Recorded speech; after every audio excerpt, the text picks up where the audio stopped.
Whether you drive a Volkswagen or you drive a Bentley, the road remains the same, doesn't it? Whether you speak on a Samsung or you speak on an iPhone X, whoever you're calling remains the same, isn't it? Whether you're flying economy or you're flying business, the destination where you're heading remains the same, isn't it? Whether you're wearing a simple fast track or you wear an Omega or a Rolex, the time remains the same, isn't it?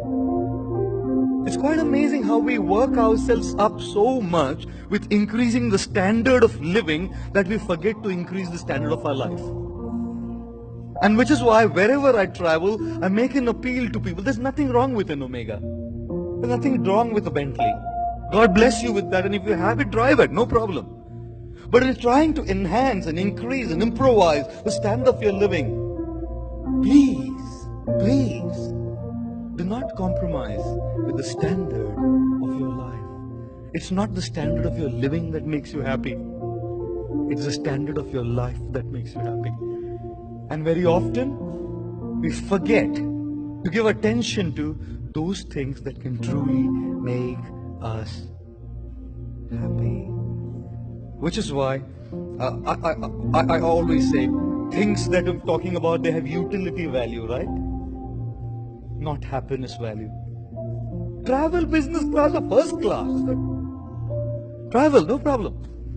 Drive a Bentley, no problem. But in doing so, never, ever compromise on those principles that also improve the standard of your life. And therefore, I always say, some people are so poor, so absolutely poor that all they have is money. That's all they have. That's all they have. I consider that life a poverty-stricken life. If all you have is money, you're the poorest person in the world.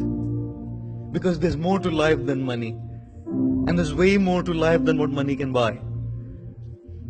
And therefore I many times say, if you want to truly know how rich you are, drop a tear and see how many hands come forth to wipe that tear.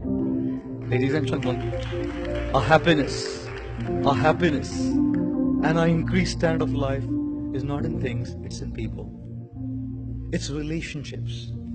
It's meaningful, heartfelt, deep bondings of love that bring fulfillment to the heart. It's those meaningful exchanges of love that we share with each other in relationships that brings true joy to the heart. And isn't it the greatest irony that something that brings in the greatest fulfillment we very conveniently neglect in just running after increasing and enhancing our standard of living?